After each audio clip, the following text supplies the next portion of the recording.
नमस्कार, आप देख रहे हैं नेशनल न्यूज हंट और मैं हूं संतोष कुमार। और आज नई जानकारी आपको मिलने वाले हैं। अभी जैसे कि सभी को मालूम है कि अभी धान का सीज़न चल रहा है। हालांकि मधुबनी ज़िला में मानसून जो है बहुत ही कमज़ोर हुई है, अभी कमज़ोर चल रहा है, बारिश ना के बराबर हुई है। और खेती अभी जो है धान का वैसे पड़ा हुआ किसी का हो नहीं रहा है, क्योंकि बारिश ही नहीं हो रही। तो खेती धान का कैसे होंगे। लेकिन खाद की जो किल्लत है अभी भी बरकरार है। सभी को मालूम होगा, सभी किसान भाइयों को मालूम होगा कि पिछली सीज़न में धान खाद का किल्लत देखने को मिला, रासायनिक खाद का किल्लत देखने को मिला। उसके बाद गेहूं के सीज़न में भी काफ़ी मारामारी हुई खाद को लेकर के, और अभी भी स्थिति ऐसे ही बना हुआ है। तो इसका विकल्प क्या हो सकता है, तो वही विकल्प जो है हमने ढूंढने का कोशिश किया, तो विकल्प मिल गया है। और उस विकल्प की जानकारी यहाँ पे आपको मिलने वाला है कि रासायनिक खाद की ज़रूरत है ही नहीं। वैसे भी मैं तो कह रहा हूँ कि रासायनिक खाद का जो किल्लत है वो किल्लत बरकरार ही रहे और फैक्ट्री भी बंद हो जाए।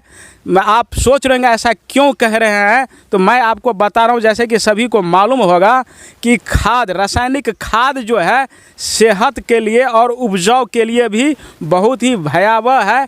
और आज के तारीख में ज़्यादातर लोगों को जो बीमारी देखने को मिल रहा है, उसमें से जो पहला कारण और सबसे प्रमुख कारण है खान पान, और खाद का भी नंबर 1 पे आता है। क्योंकि हम लोग चाहे वो सब्जी का खेती कर रहे हैं या धान का या गेहूं का, उसमें खाद डाल डाल के जो है एक तो भूमि को बंजर बना दिया गया है, और दूसरी तरफ जो है हम और आप जो उसी अनाज को, उसी सब्जी को जो रासायनिक खाद मिले हुए के द्वारा जो उपजाया जाता है वो अगर हम ले रहे हैं तो उसका अंश हमारे अंदर जाना स्वाभाविक है और जा रहा है, जिस कारण ज़्यादातर लोगों को जो है बीमारियां और ऐसे बीमारियां जो इलाज भी नहीं होता और काफ़ी दिक्कत का सामना करना पड़ रहा है। तो मैं आज बात करने वाला हूं जैविक खाद का, वर्मी कंपोस्ट का। वर्मी कंपोस्ट और जैविक खाद को आप उपयोग कीजिए। और जैसे कि अब लोगों को मालूम चलने लगा है कि जैविक खाद और वर्मी कंपोस्ट होता क्या है। जैसे कि पहले ज़माने में, आज से 50 वर्ष पहले किसी भी तरह का खाद का प्रयोग नहीं किया जाता था, लोग बीमार कम पड़ते थे, लेकिन आज बीमार ज़्यादा पड़ रहे हैं। इसका यही सबसे पहला कारण, जो पहले खाद का उपयोग नहीं करते थे और आज खाद का उपयोग ज़्यादा कर रहे हैं, ये कारण है। तो अब जो है हम लोगों को फिर से स्वास्थ्य लाना है वापस। तो इसके लिए सबसे पहला जो कारण है, जो हमारा जो खेती और सब्जी उगाने का जो तौर तरीका है पुराने पद्धति के अनुसार होनी चाहिए। और इसके लिए जैविक खाद और वर्मी कंपोस्ट जो है उसको उपयोग में लाना बेहद ज़रूरी है। आखिर ये वर्मी कंपोस्ट और जैविक खाद होता क्या है, कैसे बनाया जाता है, इसको उपयोग करने से क्या क्या फ़ायदे हैं किसानों को, और हमारे सेहत को कैसे दुरुस्त किया जा सकता है, इन सब मुद्दे पे हम बात करेंगे। और आपको मैं बता दूं कि अभी जो मैं मौजूद हूं मधुबनी जिला, बिहार के मधुबनी जिला अंतर्गत फुलपरास प्रखंड है। और गांव की बात करें तो ननपट्टी गांव है, जो कि रामनगर पंचायत के अंतर्गत आता है और वार्ड नंबर 4 वार्ड है ये। और अभी शख्स जो हमारे सामने खड़े हैं, जो एक्सपर्ट है वर्मी कंपोस्ट और जैविक खाद बनाने का, नाम अनिल कुमार यादव उर्फ बाबू साहब के नाम से उनको जाने जाते हैं। और आप देख सकते हैं कि हमारे पीछे में यहाँ पे आप अपने सहयोगी से मैं बोलूँगा थोड़ा दिखाने के लिए, जो यही जैविक खाद और वर्मी कंपोस्ट है, जो गोबर खाद, पतवार और केचुए और कचरा से जो है बनाया जाता है। अगर इसको आप और हम खेत में डालेंगे तो उपजाऊ तो पैदावार तो ज़्यादा होगा ही, साथ में हमारा और आपका सेहत का भी जो है अच्छे होंगे, बीमार लोग कम पड़ेंगे। तो इस तरह का तो क्या है, हम इनसे बात करें। सबसे पहले अपना परिचय बताइए। जी प्रणाम। मैं नेशनल न्यूज हंट के सारे सदस्य को मैं अभिनंदन करता हूं। जी, अपना परिचय पहले बताइए। मेरा नाम अनिल कुमार यादव है जी, और मेरा घर ननपट्टी वार्ड नंबर 4। जी, मैं ग्रेजुएशन किया हूँ मगध यूनिवर्सिटी से जी। और यहाँ पर खेती बाड़ी अपना है। तो खेती बाड़ी के करने के क्रम में जो 2013 ईस्वी से ही हम ये जो है प्लांट लगाए हैं वर्मी कंपोस्ट का। मेरे पिताजी का तबीयत अक्सर ख़राब रहा करता था, तो पिताजी बोलते थे कि हमको रासायनिक खाद का जो तुम दे रहे हो ना, ये सब यही हमको गड़बड़ हो रहा है। जी। तो हमने अपने मन में बनाया कि मेरे पास तो पशु है ही, गाय भैंस, तो क्यों ना हम वर्मी कंपोस्ट तैयार करके खेत में डालें। तो हम 2013 ईस्वी में इससे मतलब वर्मी कंपोस्ट तैयार करना और खेत में डालना शुरू किए हैं, और इसी से हम फसल उगा रहे हैं। जी, तो ये अच्छा, ये चीज़ सीखा कहाँ आपने? जी, एक कोई योजना था सर, हमको प्रखंड में CO साहब, क्या कहते हैं, कृषि पदाधिकारी जो हैं, प्रखंड कृषि पदाधिकारी हमको बोले, अनिल जी ऐसे ऐसे बात योजना है, आप इसमें कीजिए ना काम। हमने सर ठीक है हम करेंगे। तो कह कि बनाइए आप यूनिट, हमको जो होगा सो कोऑपरेट करेंगे। हमने ठीक है सर। तो हम 2013 से ही इसके बारे में जानकारी मिली और हम काम करना शुरू कर दिए हैं। अच्छा, एक चीज़ बताइए, ये वर्मी कंपोस्ट होता क्या है? जैविक खाद होता है, थोड़ा सा बहुत लोगों को अभी भी मालूम है तो, लेकिन बहुत लोगों को मालूम नहीं है होता क्या, ये चीज़ बताइए। हाँ सर, ये वर्मी कंपोस्ट जो है सो अपने से, जैसे कि गाय भैंस का गोबर, जैसे कि जो लत्ती फत्ती जो होता है वो कचरा, लाड़ पुआर जो होता है वो, चाहे और उसमें जो भी सब्जी का कचरा हो, सूती कपड़ा हो, यानी कि उसमें कोई रासायनिक कोई दवा नहीं डालना है, सिर्फ उसमें नेचुरल चीज़ उसमें डाल करके वो जब जो सड़ जाए उसके बाद में उसमें हम एसेनिया फोर्टिडा केचुआ डालते हैं। ये केचुआ का क्या काम होता है? थोड़ा ये आगे आके दिखाइए। केचुआ जो है सर, ये केचुआ तो अभी गर्मी में कुछ अंदर चला गया है, ये केचुआ ही सर ये तैयार करता है वर्मी कंपोस्ट को। सर देखिए, ये केचुआ जो है यही वर्मी कंपोस्ट को तैयार करता है। देखिए आप देख सकते हैं कि केचुआ खरीद के लाया जाता है यहाँ पे, और इसी एसेनिया फोर्टिडा है सर ये, इसको हम आपको दिखा रहे हैं। अच्छा, ये केचुआ करता क्या है सर? यही केचुआ तो उसको खाद बनाता है। खाद बनाता है, यानी कि उसको जो है सर, ये जो है ना, जैसे कि मान लीजिए ये गोबर का खाद सर ये तैयार हो गया, ये जो है सर चाय पत्ती के दाने की तरह हो जाती है। उसके बाद सर ये खेत में छींटने में भी बनता है। और उसको उसमें मॉइस्चर है सर, इसको जैसे कि दाब दिए तो मॉइस्चर हो गया ना, दब गया, और उसको वही फिर उसमें खेत में छींटने लायक भी सर अच्छा ढंग से होता है। हाँ, तो इसमें ऐसी बात है। अच्छा, ये डालने से फ़ायदे क्या होंगे? क्या इसका जो है, जैसे कि इसमें लागत भी लगता है खाद में बहुत ज़्यादा, जैसे कि अभी मार्केट में देखने को मिल रहा है कि जो रासायनिक खाद है, एक तो मिल नहीं रहा है, सुनिए मिल नहीं रहा है, और मिल भी रहा है तो ब्लैक से मिल रहा है, और ब्लैक से मिल रहा है तो ज़्यादा, यानी कि जो दुगुना रेटों में जो है वो खरीद के किसान और बीमारी घर में लाता है। लेकिन उस हिसाब से किस प्रकार का फायदे है? सर मैं अपना अनुभव बताऊं, जो इससे पहले हम भी रासायनिक खाद का इस्तेमाल करते थे।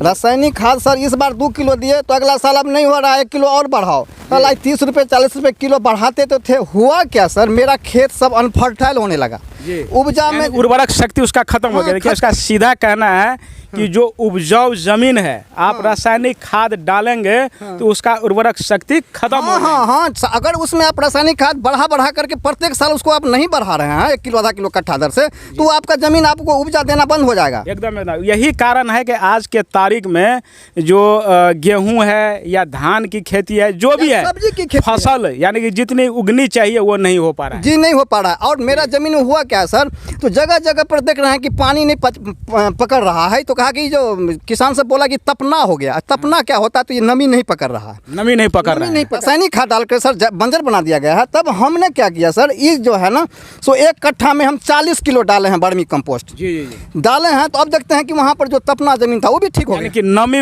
वापस आ गया। आप देख सकते हैं, ये बहुत अच्छी चीज़ें इन्होंने बता रहा है कि ये खाद जब आप डालोगे तो ये जो जमीन है उपजाऊ तो होंगे ही, नमी बरकरार रहेंगे उसको, नमी का और नमी जब रहेगा तो तभी जो है फसल अच्छे उगेंगे। यही है। जी, हाँ सर। और फसल की पैदावार भी अच्छा, जी, कोई तरह का रोग नहीं इसमें। रासायनिक खाद डालते थे तो अभी कीड़ा लगा, वो कीड़ा लगा, ये डालो वो डालो।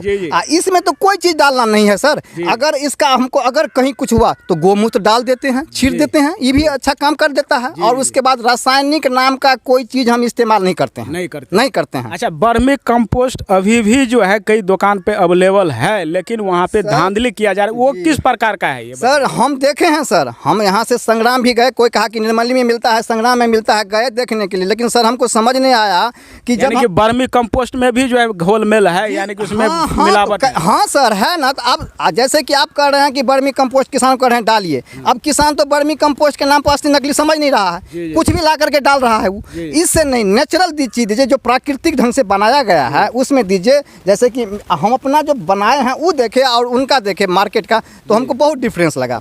को लगा कि भाई मेरा चीज़ तो हम अपने से बनाते हैं तो ऐसा ना, उसका कैसे नहीं ऐसे हो गया।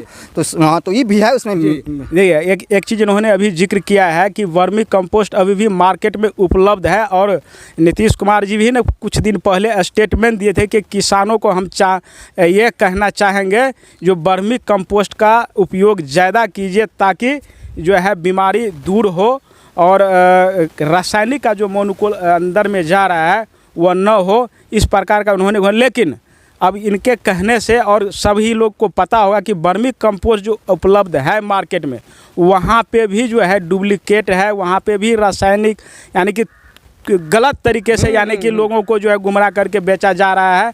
वो हकीकत में जो वर्मी कंपोस्ट जो होनी चाहिए वो नहीं है। वर्मी कंपोस्ट एक्चुअल में आपको अगर नेचुरल चाहिए तो जहाँ पे जिन्होंने प्लांट लगाया, जैसे कि इन्होंने प्लांट लगाया नंबर पे अपने गांव में, अपने घर के बगल में, यहाँ पे जो आपको मिलेंगे वो आपको जो दुकान में अवेलेबल है वो नहीं मिल पाएगा। एक चीज़ और बात मैं आपसे जानना चाहता हूँ कि आपसे अगर कोई लेना चाहते हैं तो भाव में क्या मार्केट में जो रासायनिक खाद में जो पैसे लगा रहे हैं लोग, और यहाँ पे तो क्या किस प्रकार का सस्ता, किस प्रकार की सहूलियत मिलेगा? मैं अपने किसान भाइयों को ये कहना चाहूँगा कि आप रासायनिक खाद छोड़ करके जैविक खाद का इस्तेमाल करें। और मैं इसलिए नहीं कह रहा हूं कि मैं तैयार कर रहा हूं तो ले जाइए, मैं आपको बहुत ही सस्ता दर में दूंगा। 6 रुपये किलो के हिसाब से मैं दे रहा हूं। देखिए ये बहुत सस्ती है, ना के बराबर 6 रुपये किलो जो है। हमारे समझ से तो जो वो कीड़े मारने वाले जो दवा होता है वो भी बहुत ज़्यादा महंगा है, बहुत महंगा है सर। तो ना के बराबर जो है इसमें पैसे लिया जा रहा है। और आप जब डालेंगे तो उपज भी अच्छे होंगे, आपका जो उपजाऊ ज़मीन जो है वो उसका जो उर्वरक शक्ति है फिर से लौटेंगे, और उसमें जो भी जैसे कि धान का खेती हो या गेहूं का या फल या सब्जी जो भी आप खेती करेंगे, अगर वो आप और हम उपयोग करते हैं, खाते हैं, तो निश्चित तौर पर बीमारी से दूर रहेंगे और एक तरह से जैविक खेती का एक रूप दिया जाएगा। तो इस पे आनी चाहिए। यही लास्ट में क्या कहना चाहेंगे बताइए? सर हम कहना चाहेंगे फिर से किसान भाइयों को, अगर आप हमसे नहीं लेना चाहते हो आप खुद को तैयार कीजिए ना, हम आपको कोऑपरेट करेंगे। जी देखिए ये बहुत बड़ी चीज़ इन्होंने बताया है कि ये नहीं है कि आप यहाँ पे आकर के लीजिए, आप खुद तैयार कीजिए और आपको सपोर्ट किया जाएगा, यहाँ से नॉलेज मुहैया कराया जाएगा कि आपको कैसे बनाने हैं।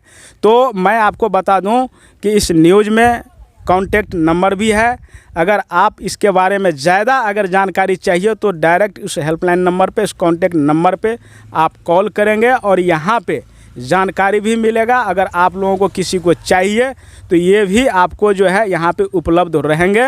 और इसीलिए कॉन्टैक्ट नंबर, ईमेल एड्रेस, सारा कुछ जो है न्यूज़ में ही डिस्क्रिप्शन में भी और नीचे चल रहे लाइन पे भी आपको दिखाई देगा, उस पर आप कॉल कर सकते हैं। आगे क्या बताएंगे, बताइए लास्ट में? लास्ट में मैं सर यही कहूँगा कि हम किसान का भरपूर सहयोग करेंगे। जी हाँ, ये आवे खेती करे, एक बार खेती करके देखे जैविक खाद से जो क्या फ़ायदा होता है। उनका स्वास्थ्य, उनका सारा चीज़ अच्छा। आज के समय में सर सब गैस से परेशान है। जी सही बात है, गैस सभी आदमी के यानी कि गैस से परेशान तमाम लोग हैं सर। हम और इसका मुख्य कारण है जो खाद और फर्टिलाइजर डाल के सब्जी में, साग में, फल में, है कि नहीं, सारे जगह। सर मैं कोई भी, चाहे ये मतलब आम हो या कटहल हो या लीची हो या कद्दू, सजमन या घेरा का लत्ती हो, कुछ भी हो, मैं केवल सिर्फ जैविक खाद डाल करके ही उपजाता हूँ और यही मैं खाता पी, मेरे परिवार में इसी का उपयोग होता है। एक बार आप देख भी लीजिए सर, देख लीजिए। मैं अपने सहयोगी से बोलूँगा थोड़ा, जैसे कि ये लीची का पेड़ है, अभी ये कटहल का पेड़ अभी तो टूट चुका है, आम का पेड़ जो बगीचे जो भी खेला वाला केला है, यहाँ पे तमाम जो है चीज़ें यहाँ पे जो है वर्मी कंपोस्ट जो खुद तैयार कर रहे थे यही डाल के जो है यहाँ पे बनाया गया। आप देख सकते हैं, ये देखिए ये कटहल फले हुए हैं, ये देख सकते हैं, ये पका हुआ कटहल यहाँ पे थोड़ा दिखाइए, ये तो इसके नीचे, हाँ वहाँ पे भी देखिए, यहाँ इस पेड़ के नीचे में जो है यही जैविक खाद डाला गया है। तो इसी प्रकार से आप लोग भी जो है यहाँ से ले करके जो भी खेती, चाहे वो सब्जी का हो, फल का हो, और अभी धान का सीज़न चल रहा है, बहुत ही महंगा जो है खाद मिल रहा है, और मिल भी नहीं रहा है, और मिल भी रहा है तो डुप्लीकेट खाद मार्केट में मिट्टी वाले उपलब्ध है वहाँ पे, और जिसको डालने से जो है क्या स्थिति उत्पन्न हो सकती है, क्या परेशानियाँ हो रहा है, सभी को मालूम है, बताने की ज़रूरत नहीं है। तो एक विकल्प के तौर पे हमने बताने का कोशिश किया है, रासायनिक खाद का विकल्प अब आ चुका है, तो आप लोग यहाँ से खरीद सकते हैं, ले सकते हैं। और इन्होंने बताया है कि हम जानकारी भी मुहैया कराएंगे, आप खुद बनाइए। तो भैया नेचुरल खेती के तरफ मेरा यही कहना है कि तमाम लोगों को, तमाम किसानों को आनी चाहिए, तभी भारत को स्वच्छ रख सकते हैं। स्वच्छता अभियान तभी सही मायने में पूर्ण होंगे। इसी के साथ मैं Santosh Kumar, national news hunt, Bihar.